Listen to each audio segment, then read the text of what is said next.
Hai, saya Deden Siswanto. Saya seorang fashion designer, member of Indonesian Fashion Chamber.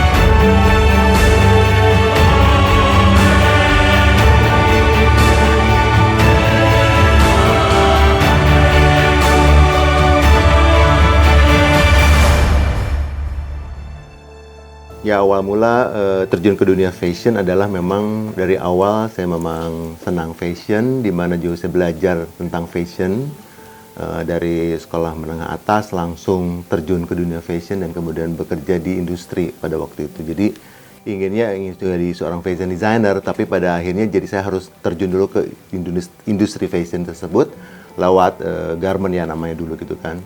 Besari, pakaian pria, pakaian anak-anak, seperti itu. Yang pada akhirnya memutuskan untuk benar-benar terjun ke industri fashion yang lebih ke mengarah ke pakaian wanita, seperti itu. Awal mula dari saya ketertarikan saya ke dunia fashion ini memang saya suka kain-kain Indonesia yang pada waktu itu saya masih belum tahu tuh namanya wastra. Jadi lebih ke mengolah tentang berhubung dengan budaya ya. Jadi culture tersebut sangat menginspirasi saya yang pada akhirnya saya mengumpulkan beberapa macam dari seluruh dunia sebenarnya kan kain-kain tersebut yang pada akhirnya juga desain saya itu seperti multi era dan multi culture ya pada waktu itu. Belum memutuskan bahwa itu adalah wastra. Nah, baru setelah batik mulai ramai, nah dari situlah memang lebih konsentrasi lagi mengolah tentang wastra.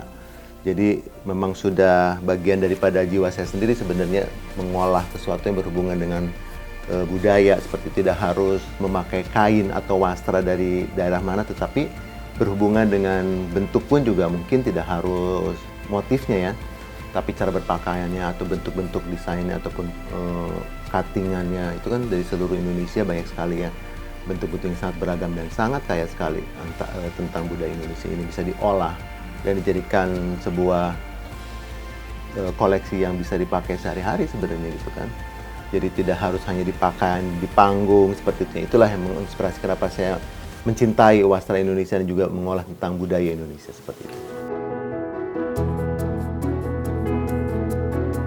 Jadi kalau misalkan saya sendiri melihat hal ini, dulu mungkin kita hanya membuat koleksi. Sekarang harus melihat bagaimana kita untuk mengolahnya. Jadi saya selalu mempunyai planning seperti itu. Jadi ketika melihat motif dulu kah, desain dulu kah, jadi saya harus melihat motif dulu.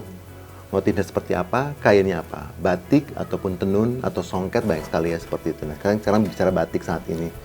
Jadi pattern tersebut bisa digunting atau tidak. Nah, seperti itu. Jadi komposisi warnanya nanti akan seperti apa. Nah, jadi apa yang akan menjadikan pakaian tersebut berbeda itu bagaimana. Nah, jadi walaupun sama-sama mengolah batik, tapi bagaimana supaya idenya berbeda. Apalagi mungkin dalam satu pagelaran misalkan ada beberapa yang mengolah batik yang sama ataupun mungkin secara tidak langsung motifnya atau warnanya mungkin mirip. Nah, bagaimana supaya terlihat perbedaan tersebut? Nah, kita harus ada menyiasati dengan cara punya planning, punya inspirasi, punya tema, punya storyline seperti itu. Jadi selalu di situ berputarnya. Kemudian siluet saat ini apa yang sedang digemari gitu. Jadi bagaimana supaya walaupun kita mengolah wastra atau budaya tidak jadi kuno seperti itu, tapi bagaimana supaya tetap dilihat masa kini itu masih bisa dipakai orang di saat ini.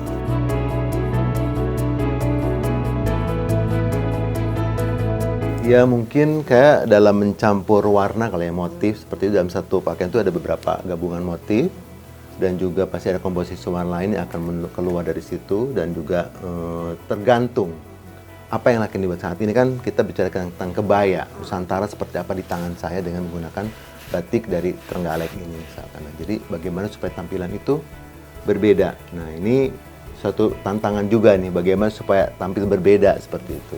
Kalau anak-anak muda sekarang kan lebih menyukai sesuatu yang kekinian kan ya.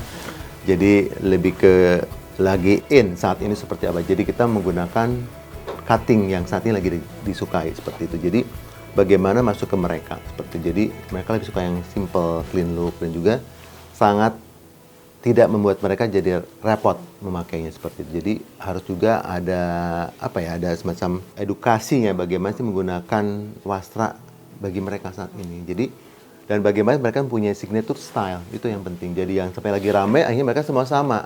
Nah, bagaimana supaya mereka juga mempunyai personal style seperti itu.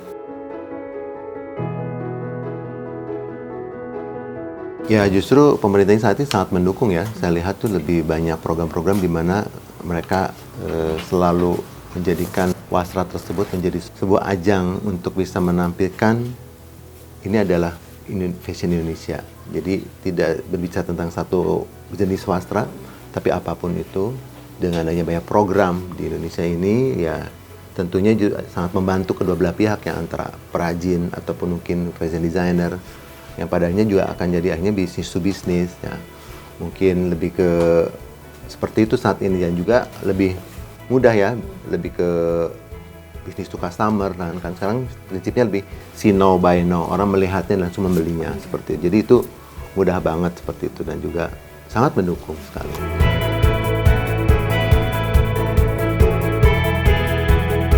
Siluet yang saya tampilkan adalah siluet Y-line, di mana bagian atas melebar, kemudian ke bawah mengecil seperti itu.